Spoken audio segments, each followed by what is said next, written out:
70세가 노화의 갈림길. 70세는 인생의 갈림길. 단번에 늙지 않기 위해 가장 필요한 것. 노화를 늦추는 생활에 대해 알려주는 책. 인생 100세 시대라는 말이 나온 지 꽤 되었다. 실제로 사람들, 특히 여성에게는 90대까지 사는 것이 당연한 시대로 접어들었다.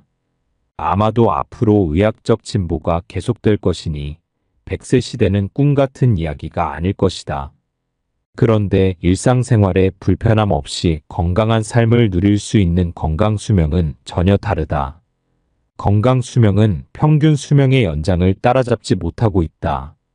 남녀 모두 75세에 이르지 못하고 있는 게 현실이다. 요컨대 70대를 잘 살지 못한다면 오래 살 수는 있어도 비실비실하거나 긴 세월을 간병인에 의지해야 하는 고령자가 되어버린다는 점이다. 나이 70에서도 아직 머리와 몸이 건강. 2016년 기준으로 남성의 건강 수명 평균은 72.14세, 여성은 74.79세로 알려져 있다. 하지만 이는 어디까지나 평균치이다. 80세를 넘긴 남성이라도 정정하게 현역처럼 경영자나 학자 그리고 마라톤을 완주하는 사람이 있는가 하면 60대부터 간병을 받는 요양 상태에 빠져버리는 사람이 있다. 일반적으로 나이 70에서도 아직 머리와 몸이 건강하다고 자신하는 사람이 대다수일 것이다. 하지만 이때부터 어떻게 사느냐에 따라 언제까지 몸도 머리도 건강한 고령자가 될 것인지가 결정될 것이다. 저자가 고령자 의료에 종사해온 세월 동안 깨달은 몇 가지가 있다. 마음이 젊고 여러 가지 일을 계속하고 있는 사람은 오랫동안 젊음을 유지할 수 있다는 점이다. 영양 상태에 좋고 나쁨도 건강 장수 여부를 결정하지만 그 이상 중요한 것은 바로 이것이다. 사람들을 오래 살게 해주는 의료기술과 건강을 유지해주는 의료기술은 다르다는 점이다. 예를 들면 콜레스테롤은 오래 사는데 적이라고 강조한다. 하지만 콜레스테롤 수치가 높은 사람일수록 우울증에 잘 걸리지 않는다. 콜레스테롤은 남성 호르몬의 재료이기에 콜레스테롤 수치가 높은 남성일수록 몸과 머리가 건강하다는 사실이다. 70대를 어떻게 살아가느냐에 따라 혈압이나 혈당치도 비교적 높을수록 머리가 맑아진다. 이 때문에 약을 복용해 인위적으로 낮추면 머리가 멍해진다. 또한 고혈압이나 고혈당인 사람은 염분 제한이나 식단 제한을 하기 마련이다. 그러면 삶의 즐거움은 사라지고 자극적이지 않은 음식을 섭취하면서 기운 없는 노인이 되기 십상이다. 아직 대규모 조사가 거의 이루어지지 않았기 때문에 장수할 수 있도록 해준다는 의료기술을 진짜로 신뢰할 만한 것인지 알 수 없다. 실제로 콜레스테롤 수치가 높은 사람이나 뚱뚱한 사람이 나이 들어도 사망률이 낮다는 것이 점차 밝혀지고 있다. 고령자임에도 체념하지 않고 구시대적 의료 상식에 얽매이지 않으면서 70대를 어떻게 살아가느냐에 따라 남은 삶이 크게 달라진다는 것을 저자는 30년 이상의 임상 경험에서 절감하고 있다. 이 점을 믿고 이것저것 시도할 생각이 있다면 그것만으로도 아직 젊다는 증거. 앞으로 인생의 힌트로 삼는다면 저자로서 더할 나위 없을 것이다. 건강하게 장수하는 비결은 70대에 있다. 이제 70대는 현역의 연장이라는 시대에 왔다. 동양보다도 영양 상태가 좋았던 서양에서는 건강한 70대가 동양보다 한 발 앞서 사회에 등장했다. 1974년 미국 노년학의 권위자인 시카고 대학의 밸류스 뉴거트는 이렇게 주장했다. 현재 65세 이상을 고령자로 간주하고 있던 사회 통념에 반해 75세까지는 체력적, 지적, 기능적으로 중년과 별로 다르지 않다고 강조한다. 그리고 그 세대를 올드라고 이름을 지었다. 게다가 75세를 지날 무렵부터 인지 기능이 떨어지거나 질병 등으로 간병이 필요한 사람도 나타나는 세대라고 해서 올드라고 명명했다. 이후 동양에서도 정기 고령자, 후기 고령자로 연결지어 전해졌다. 뉴거튼이 이 같은 논리를 제기했던 1970년대 당시의 동양은 달랐다. 당시 75세 무렵 동양인들은 젊은 시절 영양 상태도 좋지 않았고 몸집도 왜소했으며 늙는 속도가 지금보다 빨랐다. 그래서 미국의 고령자처럼 건강하다고 말할 수 있는 상황은 아니었다. 그러던 차에 1990년대 무렵부터 동양에서도 건강한 고령자가 점차 증가했다. 필자는 1988년부터 요쿠후카이라는 고령자 전문 종합병원에 근무하고 있었는데 고령자를 진찰하면서 점차 뉴거튼과 같은 생각을 가지게 되었다. 1997년에는 75세 현역 사회론이라고 하는 책을 냈다.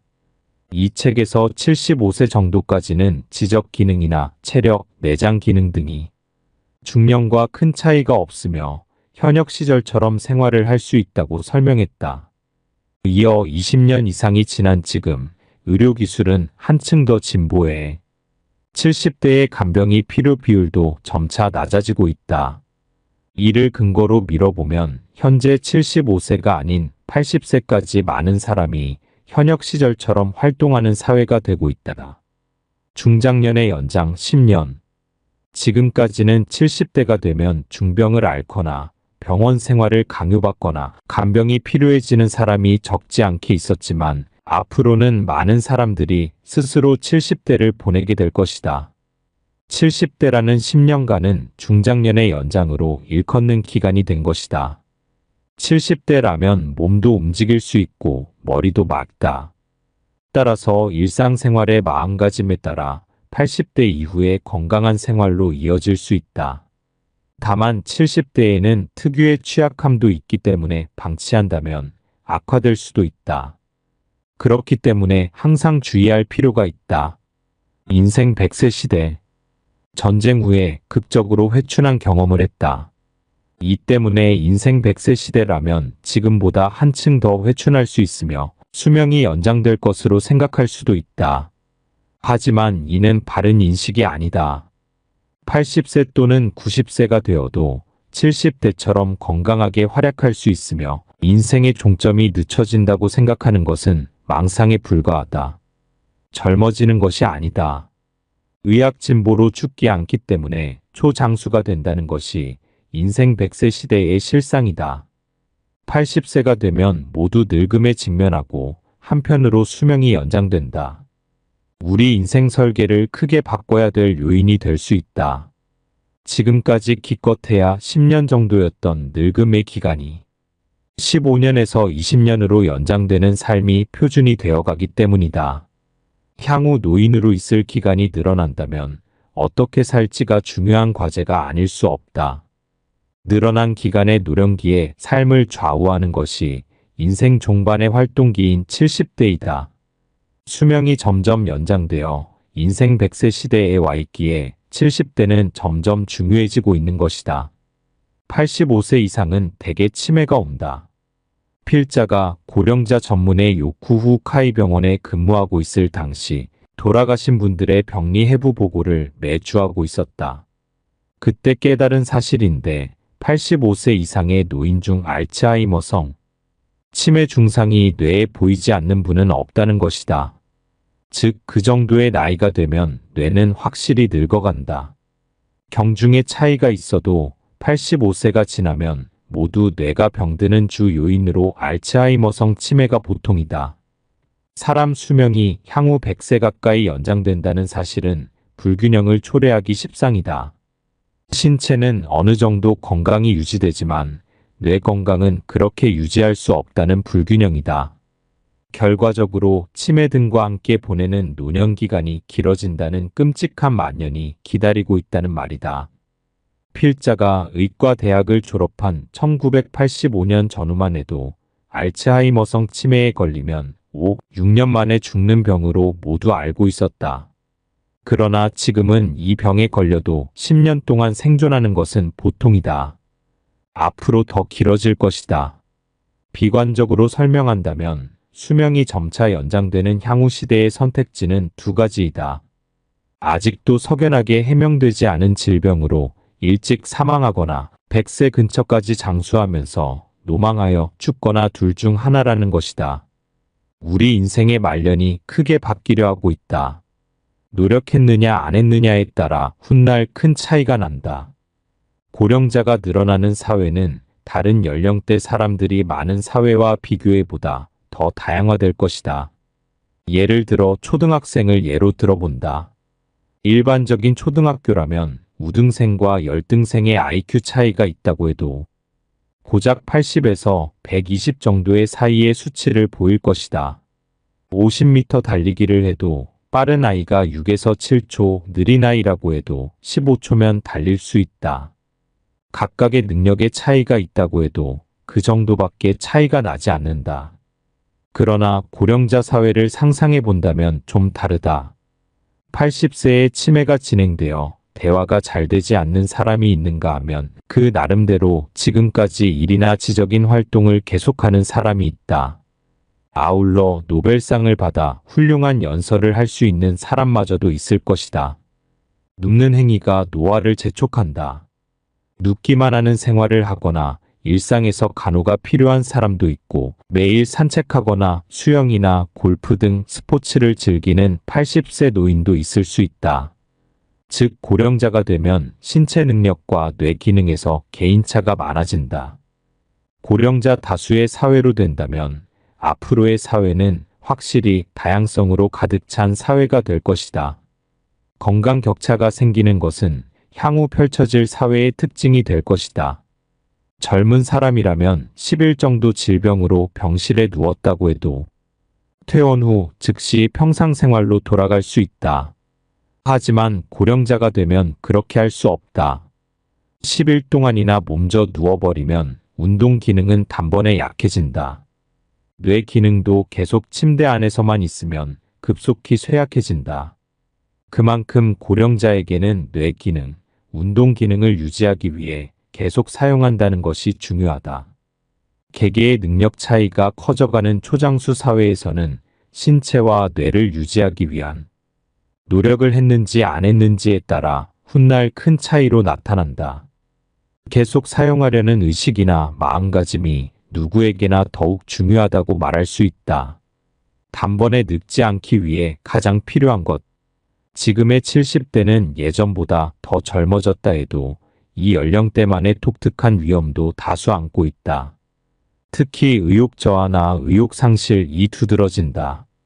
뇌 기능, 운동 기능을 유지하기 위해 계속 사용하는 것이 중요하다고 앞에서 설명했다.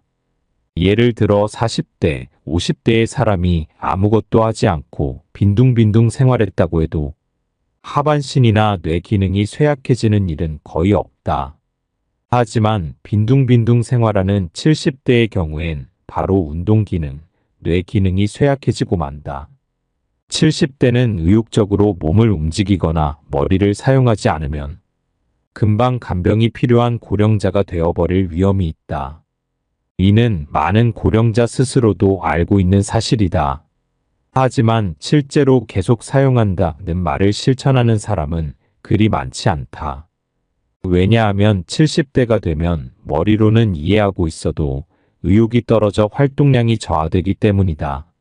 무슨 일에도 의욕이 없고 흥미를 가질 수 없게 되면서 사람 만나는 것조차 귀찮아지고 외출을 싫어하는 경향도 생기게 된다.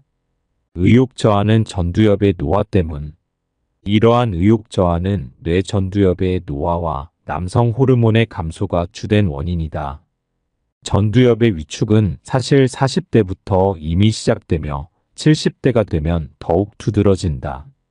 게다가 남성의 경우는 남성 호르몬의 감소도 진행되기 때문에 행동 의욕이 떨어진다. 사실은 의욕 저하야말로 노화 과정에서 가장 무서운 것이다. 질병이나 부상을 계기로 늙어가는 경우도 있다. 하지만 나이가 들수록 의욕이 감퇴되고 단번에 늙어가게 된 주 요인이다. 아무리 몸을 움직이고 뇌 기능을 사용하려고 해도 의욕이 생기지 않기 때문에 여러 가지 활동하는 것이 귀찮고 활발하지 않게 된다. 결국 가지고 있는 기능을 유지할 수 없게 되는 것이다. 이러한 의욕 저하가 현저해지는 연령대가 확실히 70대다. 즉 70대에서 80대로 향할 때 건강하게 보낼 수 있을지 어떨지는 70대 때 얼마나 의욕 저하를 막았느냐에 달려 있다. 의욕 저하를 방지하기 위해서는 일상생활 속에서 전두엽의 기능과 남성 호르몬을 활성화시키는 것이 매우 중요하다. 전두엽은 대뇌의 전방 부분을 말하며 의욕이나 사고, 창조 등에 관련되는 부분이다. 또한 남성 호르몬도 성기능뿐만 아니라 다른 사람에 대한 관심과 의욕 등에 관여하고 있다. 이 두 요소가 젊었을 때처럼 유지되어야만 일상의 활동 수준을 유지할 수 있으며 노화를 늦추고 젊음을 유지할 수 있다. 70대에는 여러 가지 리스크가 있다. 의욕 저하 이외에도 70대에 직면할 위험은 여러 가지가 있습니다. 가장 흔한 것은 질병, 부상 등의 건강상의 문제이다. 큰 질병이나 넘어져 생긴 부상 등으로 70대가 단번에 늙어버리는 사례는 흔한 일이다. 이 연령대는 암이나 뇌경색 등에 걸리는 사람도 많아지기 때문에 중대한 질환에 어떻게 대처하는지가 중요해진다. 수술을 할지 말지, 어떤 검사, 어떤 치료를 받을지 등의 대목에서 중대한 결정을 내려야 하는 경우가 많다. 의외로 잘 알려져 있지는 않지만 우울증도 70대의 큰 위험 요인이다. 우울증에 걸리면 몸을 움직이는 것이 귀찮아지고 밖에도 나가지 않게 된다. 예를 들면 예전에 자주 참가했던 취미 모임이나 아는 사람들이 모이는 고령자의 쉼터 등에 가자고 아무리 권유해도 잘 가지 않게 된다. 여성 호르몬 감소 골다공증, 식욕도 확실히 떨어지기 때문에 자신도 모르게 살도 빠진다. 그것도 지방이 없어지는 것이 아니라 근육이 없어지기 때문에 우울증에 걸리면 단번에 늙어버린다. 여성의 경우 여성 호르몬이 감소하기 때문에 골다공증에 걸리는 사람도 많다. 70대에서는 지병을 갖고 있는 사람이 늘기 때문에 현대 의료기술과 어울리는 법이 이후 80대를 좌우하는 주요 포인트가 된다. 건강 문제뿐만 아니라 일상생활에서도 70대는 많은 위험에 둘러싸여 있다. 앞으로 장수사회가 더욱 심화되면 대개 60대에 은퇴했지만 앞으로는 70대 때 은퇴하는 사람이 많아질 것이다. 간병에 대해서도 변화가 예상된다. 이를테면 70대 자식이 부모를 간병하는 경우나 70세가 지난 후에 부모와 사별하는 경우도 많아질 것이다. 장수화에 따라 지금까지 60대에서 맞이했던 인생의 고비를 70대에 맞는 경우도 많아질 것이다. 이러한 고비는 생활 환경이 갑자기 변할 가능성이 있다는 의미다. 앞으로 늙어가는 일상을 크게 좌우할 위험성을 내포하고 있다. 인생의 고비를 어떻게 극복해 나가는가 여부는 70대를 어떻게 보내는지에 따라 판가름 날 수도 있다. 70대에 익힌 습관이 이후 삶을 구한다. 지금까지 설명한 것처럼 70대의 가장 중요한 것은 신체 기능도 뇌 기능도 그대로 유지하는 것이다. 현재 갖고 있는 신체의 모든 기능을 계속 사용하는 것이다. 70대에 의도적으로 계속 사용하면 80대, 90대에 이르러서도 간병인을 부르는 시기를 늦출 수 있다. 우선 활동량이 떨어지지 않도록 의욕 저하를 피해야 하며 전두엽과 남성 호르몬의 활성화를 촉진해야 한다. 그리고 70대 활동 의욕을 유지함과 동시에 계속 사용하는 습관 만들기가 중요하다. 70대의 습관 만들기가 중요한 이유는 많은 사람들이 70대 전후로 일을 그만두기 때문이다. 현역으로 일하고 있을 때는 루틴이 있기 때문에 필연적으로 활동할 수밖에 없다. 하지만 은퇴하면 바로 몸을 움직이거나 머리를 쓰는 일 따위가 없어진다. 즉 이 시기부터 의도적으로 몸을 움직이고 뇌를 사용하려고 습관화하지 않는다면 운동 기능도 뇌 기능도 계속 유지할 수 없게 된다. 70대 습관 만들기가 핵심. 또 70대 습관 만들기가 중요한 이유가 있다. 70대에 시작한 습관은 80대 이후에도 평생에 지속되기 때문이다. 예를 들어 70대에 평소부터 걸으려고 노력해서 산책 습관이 몸에 밴 사람은 80세가 되어도 계속하려고 한다. 70대에 수영을 하고 등산할 것을 맘먹고 습관화한 사람은 80세가 되어도 체력이 남아있는 한 계속할 것이다. 만일 신체 기능상 등산을 할 수 없게 되면 그것을 대신할 무언가를 해서 몸을 움직이려는 마음가짐만은 평생 계속될 것이다.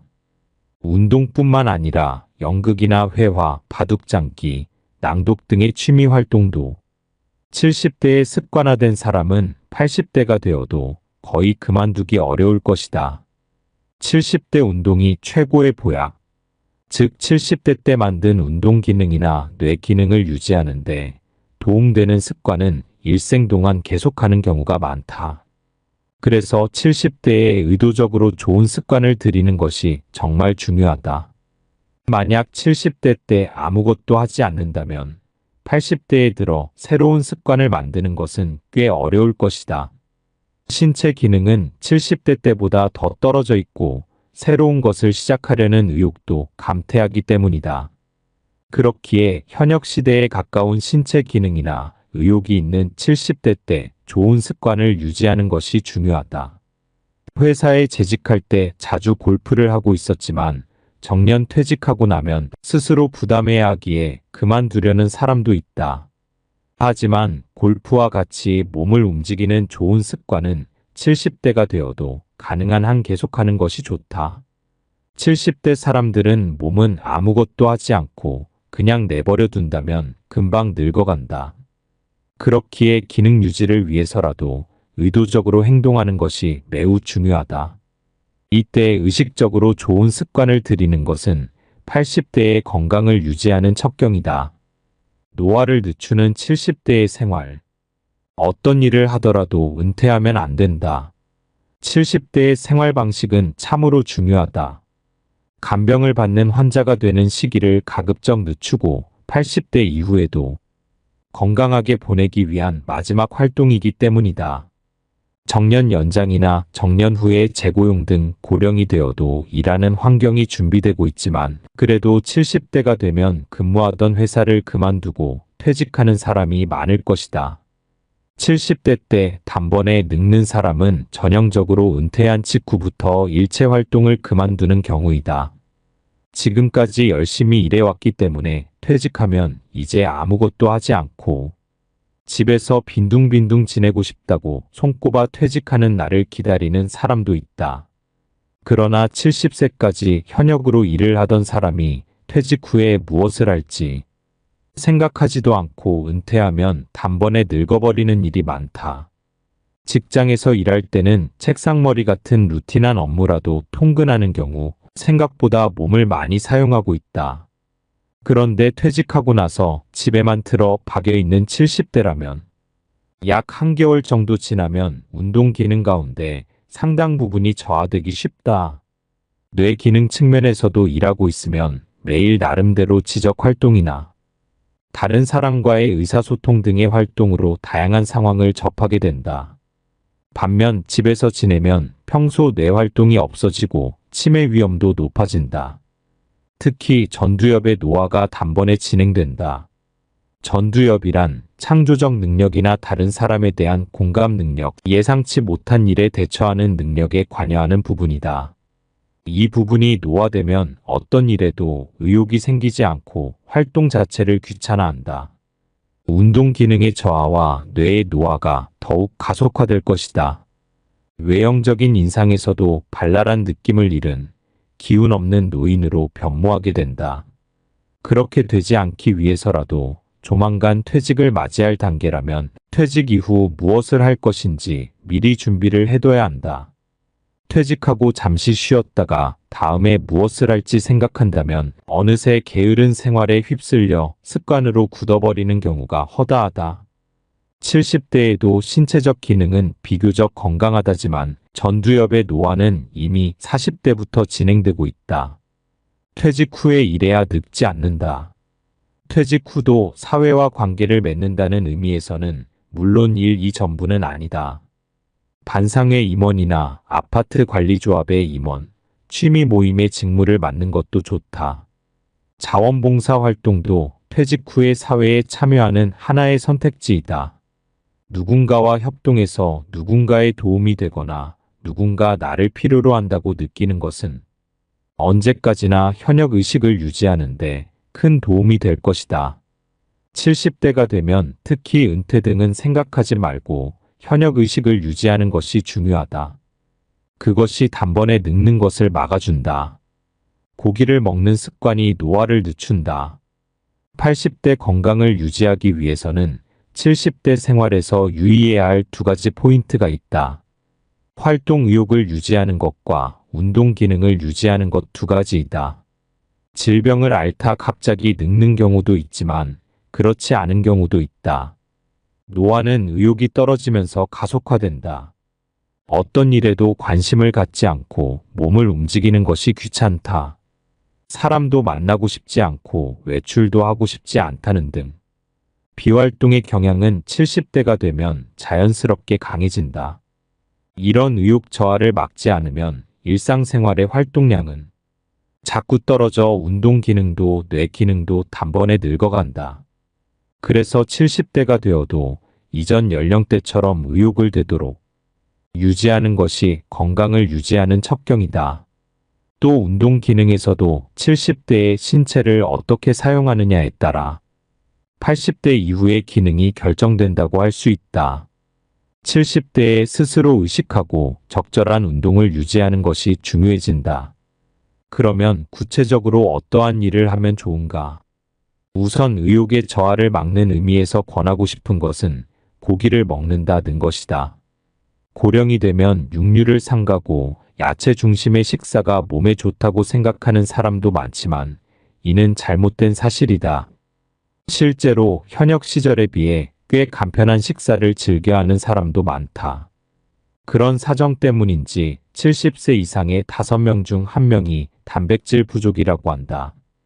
동양인의 식생활도 서구화되고 있다지만 그래도 하루 80g 정도밖에 고기를 먹지 않는다.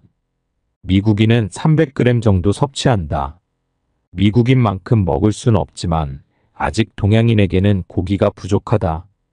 그리고 이런 경향은 고령자일수록 강하게 나타난다.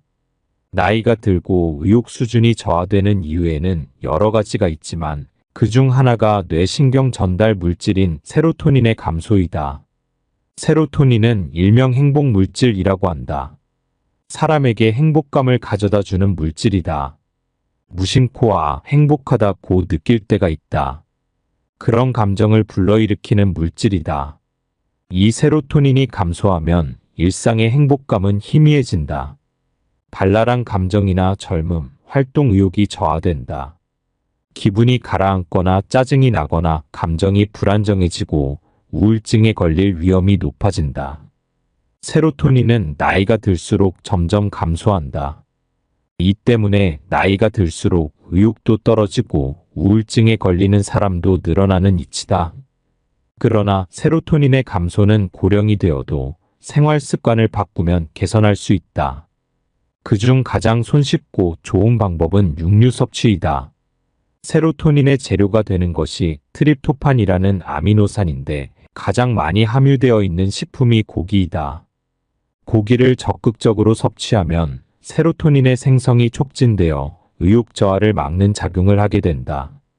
또한 고기에는 콜레스테롤이 많이 함유되어 있다. 콜레스테롤은 동맥 경화를 촉진하고 심근경색에 위험이 된다는 이유로 나쁜 것으로 간주하고 있다.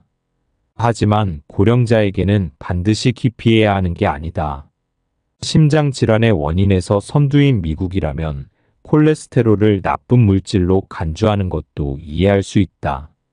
하지만 동양에서는 암으로 사망하는 비율이 심근경색의 10배 정도에 이를 만큼 질병 구조의 차이가 있다. 동양의 경우 심장 질환으로 사망하는 사람은 OECD 국가 중에서도 현저히 낮다. 동맥 경화에 신경 쓰기보다는 콜레스테롤을 줄여 초래되는 남성 호르몬의 감소를 두려워해야 한다. 햇볕을 쬐는 습관이 사람을 젊게 한다. 적당한 일광욕을 하는 습관도 의욕 저하를 방지하는 데에는 아주 효과적이다.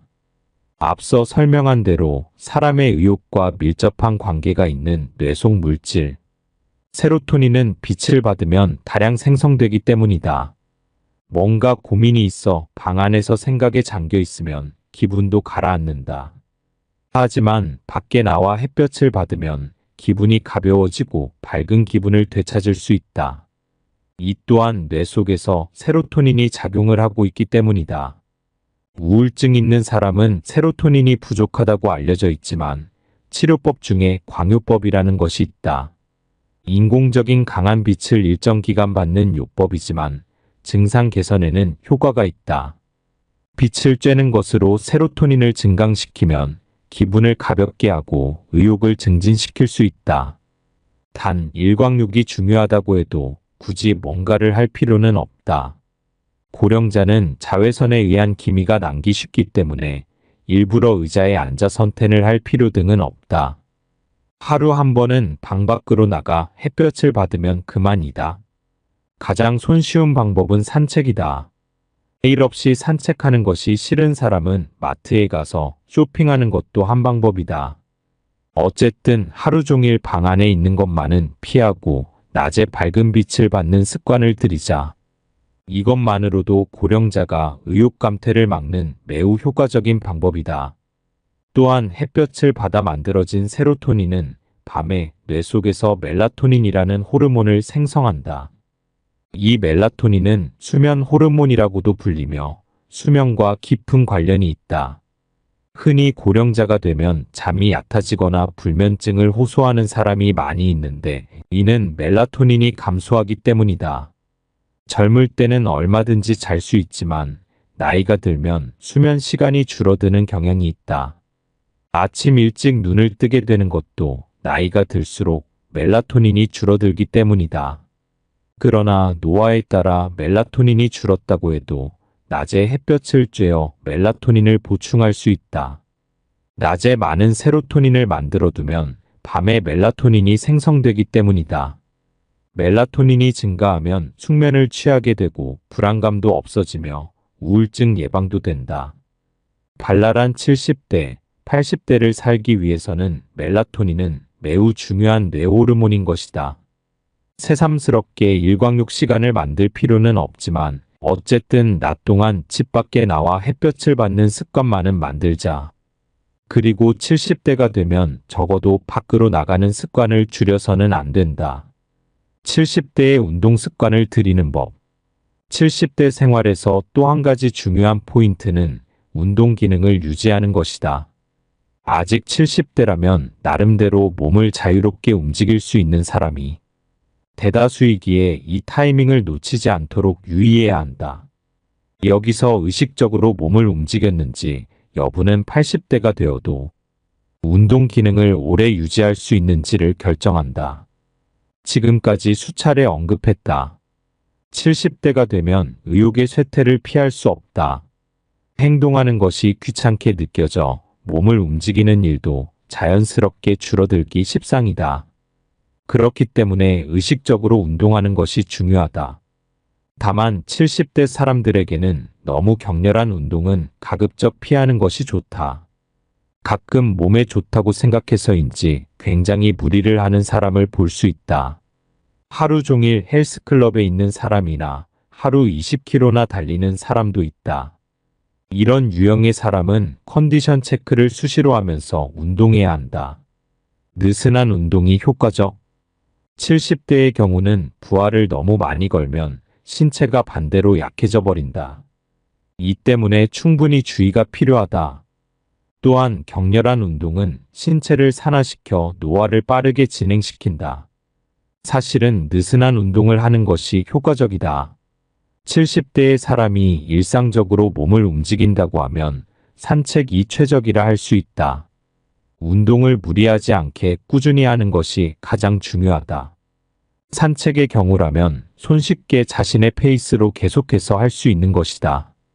또 방 밖으로 나와 햇볕을 쬐는 것이 세로토닌의 생성을 돕는 데에 효과적이다.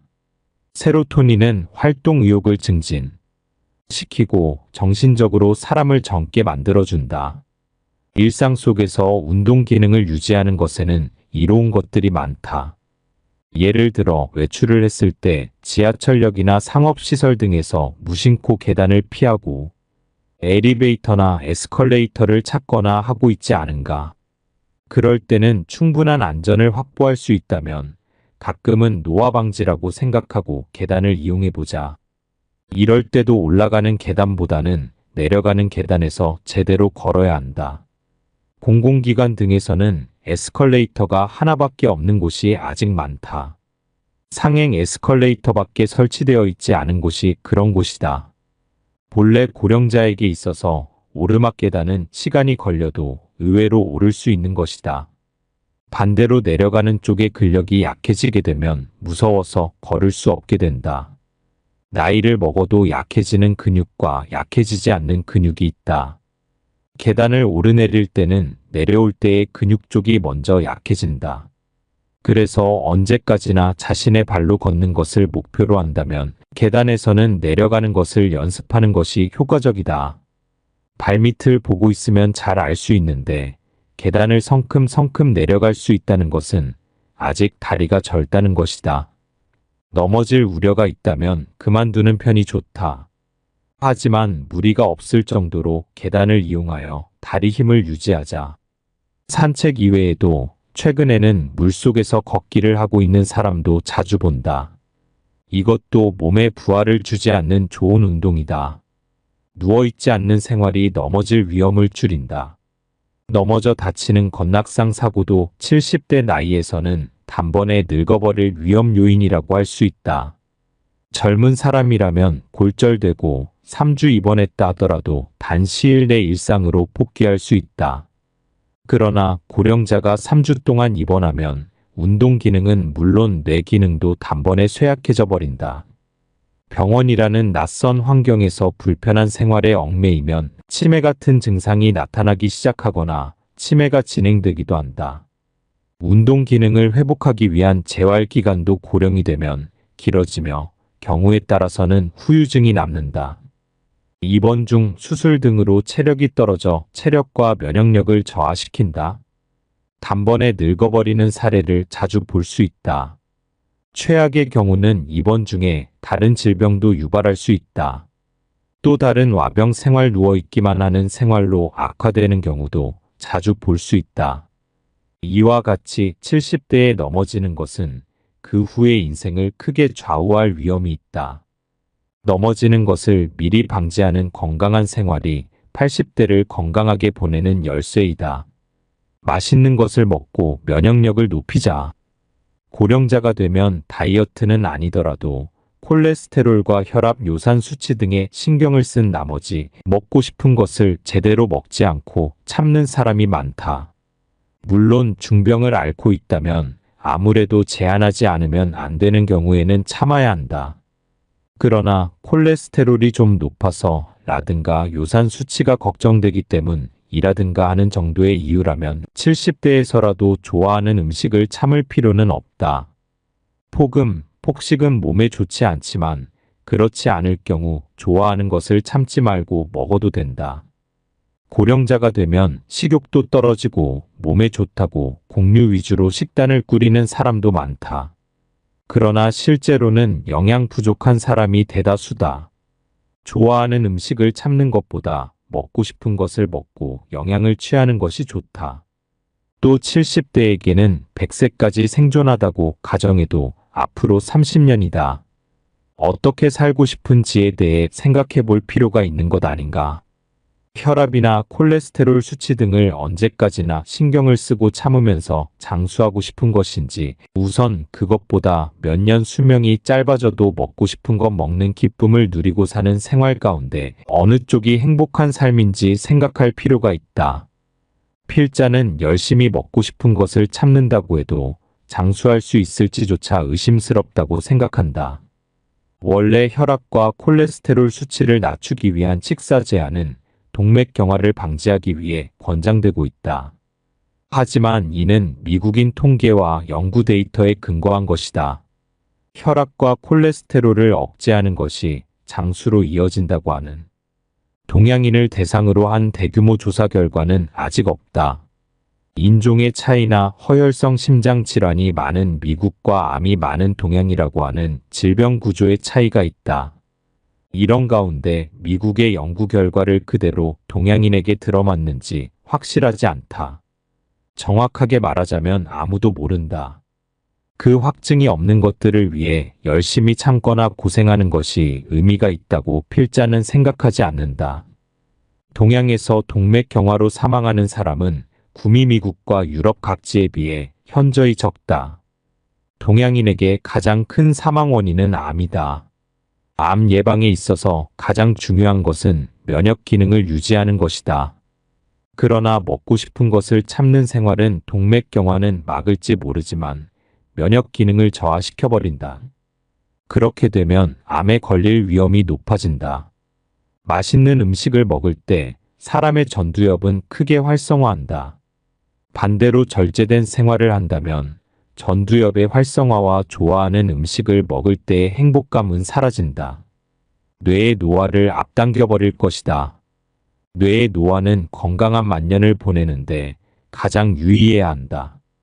또한 절제함으로써 단백질과 콜레스테롤이 부족해지면 세로토닌과 남성 호르몬이 감소한다. 이는 우울증에 걸릴 확률을 높여준다. 또한 면역력 저하도 초래해 암에 걸릴 위험이 더 높아지는 것이다. 70대가 되면 식사 제한에 과민해질 필요는 없다. 먹고 싶은 것을 먹는 것, 맛있다고 느끼는 것은 면역 기능을 높여 건강에 도움이 된다. 단, 술에 대해서는 주의가 필요하다. 고령자가 되면 아무래도 혼술의 기회가 더 많아진다. 마실 상대가 없거나 잠들 수 없기 때문에. 또 기분이 상쾌하지 않다는 등의 이유로 혼자 마시는 경우가 많아진다. 그리고 혼술의 경우 주량이 증가하기 쉽고 알코올 중독이 될 위험도 높아진다. 가볍게 저녁 반주 정도라면 괜찮지만 그렇지 않으면 혼술은 가급적 피하는 것이 좋다. 매번 음주할 때 혼자 마시는 습관이 생기지 않도록 조심할 필요가 있다. 70대가 되면 인간관계를 되돌아본다. 70대가 되면 만남이 점점 귀찮아지기 마련이다. 이는 남성 호르몬의 감소 때문이며 특히 남성에게 이런 경향이 현저하게 나타난다. 반대로 폐경후 여성의 경우 나이가 들면서 남성 호르몬이 증가하기 때문에 건강하고 사교적인 경향이 강해질 수 있다. 아내는 멀쩡하게 친구들과 나들이 하곤 하는데 남편은 퇴직하고 집에만 틀어박혀 있다. 아내에게 의존하는 젖은 낙엽이 되는 것은 이런 호르몬의 변화 때문이다. 다만 남성이든 여성이든 노화를 막는다는 의미에서 사람과의 교제는 중요하다. 교제를 하는 것은 전두엽을 사용하는 것이며 그로 인해 뇌의 노화를 늦출 수 있기 때문이다. 또한 사람들과 교제하다 보면 남성 호르몬이 조금씩 증가한다는 측면도 있다. 이러한 가운데 한층 더 사람과 교류하려는 의욕을 증진시키는 선순환을 만들 수 있다. 남성 호르몬과 근육의 관계도 비슷하다. 남성 호르몬이 증가하면 근육이 붙기 쉽고 근육이 붙으면 남성 호르몬이 증가하는 선순환과 같다. 70대가 되어도 가급적 교제는 끊지 말고 계속 이어가도록 하자. 단 주의해야 할 것은 싫은 사람과 사귀는 것은 이제 그만두는 편이 좋다. 70대가 되면 일로부터 조금 거리를 취할 수 있게 되는 경우도 많기에 싫은 교제를 하지 않아도 될 것이다. 자신의 기분에 솔직해져서 교우 관계를 재검토하고 좋아하는 상대나 즐거운 동료하고만 사귀어도 된다. 젊었을 때처럼 의무감이나 타성으로 싫은 교제를 계속하면 사람 사귀는 것 자체가 점점 귀찮아져 버릴 수 있다. 70세가 넘으면 좋아하는 사람, 마음이 맞는 사람과 사귀자. 스포츠 이야기를 좋아하는 사람은 그러한 화제로 인해 상호 분위기가 고조되는 상대이다.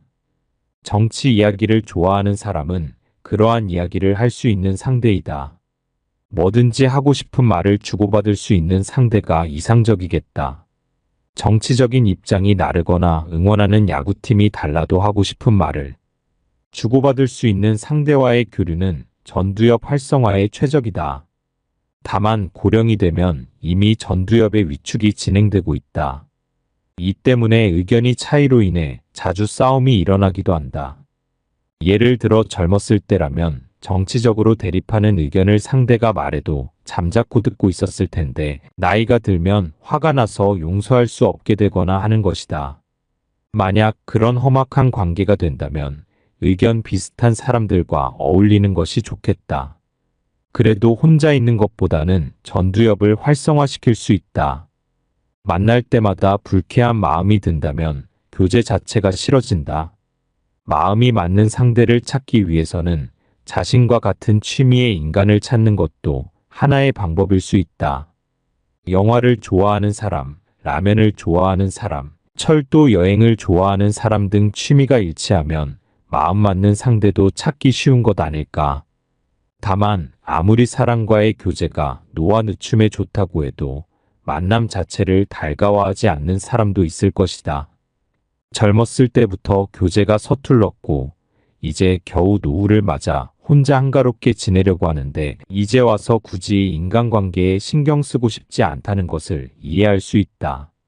그런 사람은 사람들과 어울리지 않는 대신 어떻게 다른 사람과 관계를 맺을 수 있을지 생각해 보기 바란다. 예를 들어 SNS 등을 통하여 자신의 의견이나 취미 등을 일주일에 한 번이라도 발신하는 것도 효과적이다. 그것을 계속하고 있으면 누군가가 읽어주고 인터넷에서 인간관계가 연결되는 일도 있을 것이다. 70대가 되면 더 이상 싫은 것을 가급적 하지 않는 것이 중요하다. 지금까지 필자는 여러분에게 건강한 만년을 보내기 위한 힌트를 몇 가지 말해보았다. 그러나 제가 추천하는 것이 너무 싫다면 물론 하지 않는 것도 나쁘지 않다. 운동하는 것도 좋다고 권해도 하고 싶지 않다면 하지 않아도 된다. 스트레스야말로 노화의 큰 적이니까. 다만 하지 않는다면 대신 아직 이것이라면 할 수 있다라는 또 다른 생각을 해보자. 굳이 스포츠를 시작하는 것은 싫지만 산책이라면 조금 할 수 있다. 집안을 걷거나 정원에서 흙을 다듬는 것이라면 할 수 있다. 무리가 없을 정도로 대신할 수 있는 것을 발견하자.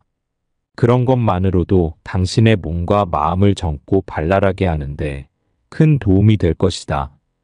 중년 때라면 건강을 위해서라던가 일이니까 하는 이유로 싫은 일도 열심히 했겠지만 70대가 되면 더는 무리할 수 없다.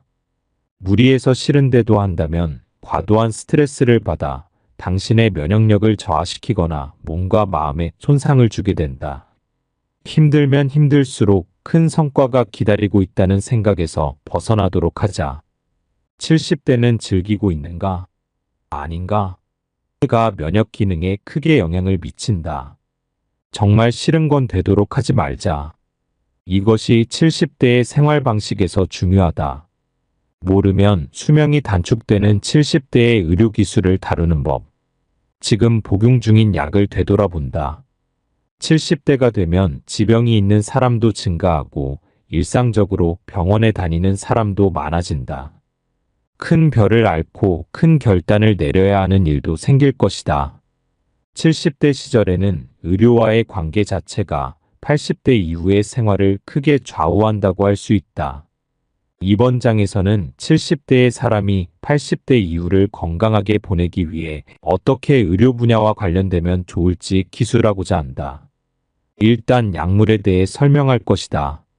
이 책을 읽는 사람 중에도 혈압과 혈당, 콜레스테롤 수치를 제어하기 위한 약을 복용하고 있는 사람이 있을 것이다. 70대가 되면 이 약물을 앞으로도 계속 복용할 것인지 재검토하는 것이 중요하다. 만약 일상생활 속에서 어떤 부작용을 느끼는 일이 있다면 더욱 그렇다. 애초 약으로 혈압을 낮추거나 혈당을 낮추는 것은 미래 심근경색이나 뇌경색, 뇌졸중의 위험을 줄이기 위해서이다. 물론 고혈압, 고혈당은 심혈관 장애의 위험이 될 수 있다.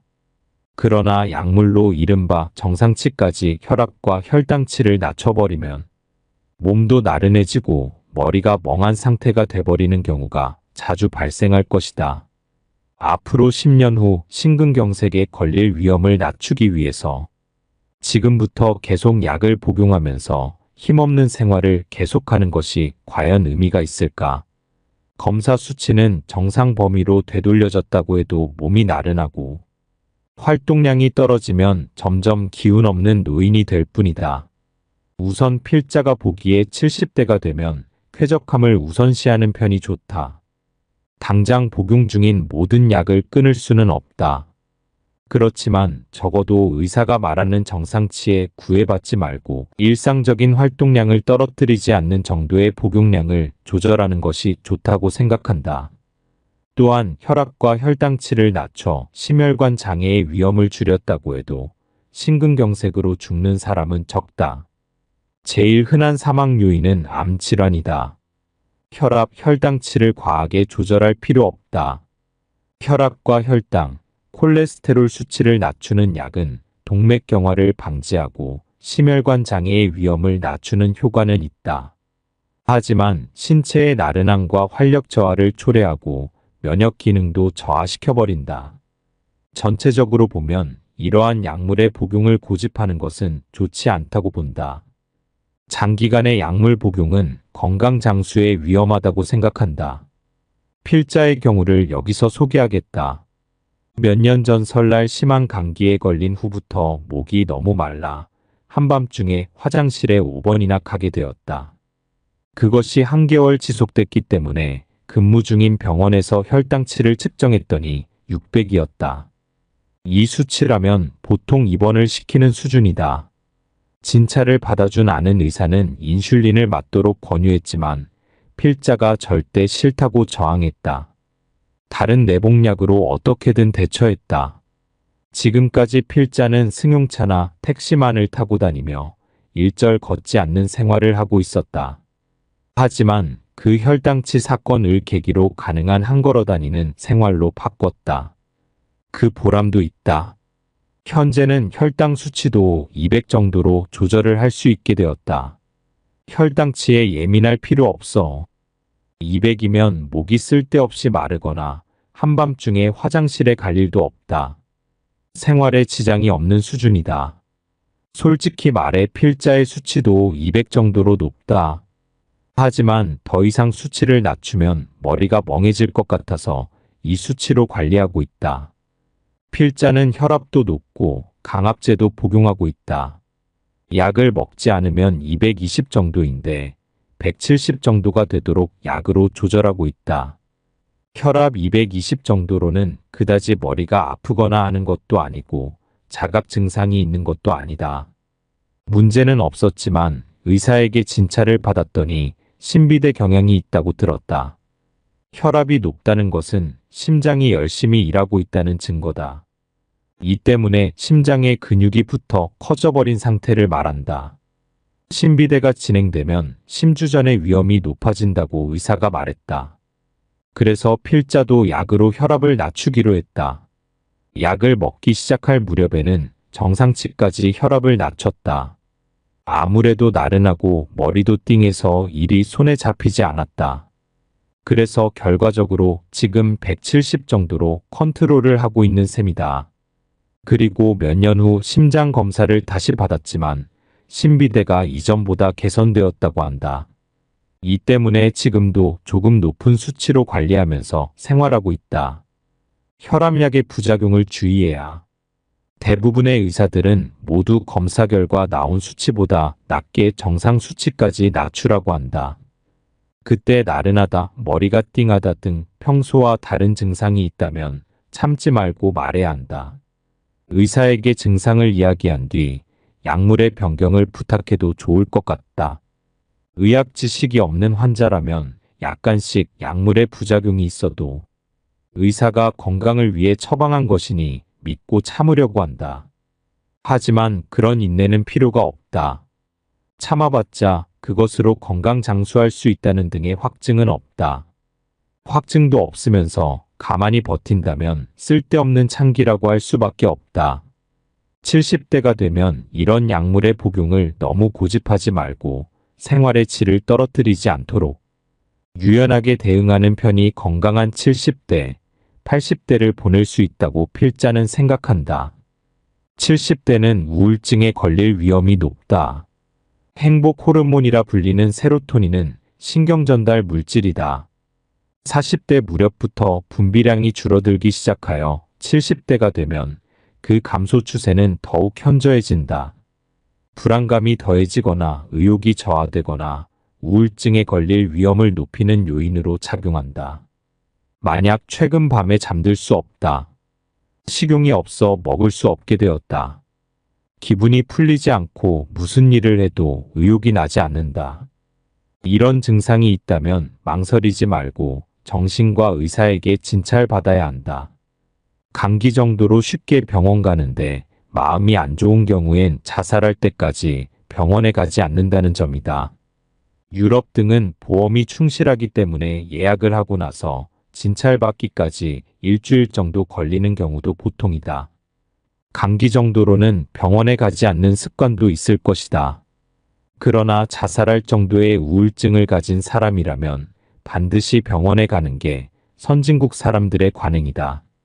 이상은 골드 인생이었습니다. 감사합니다.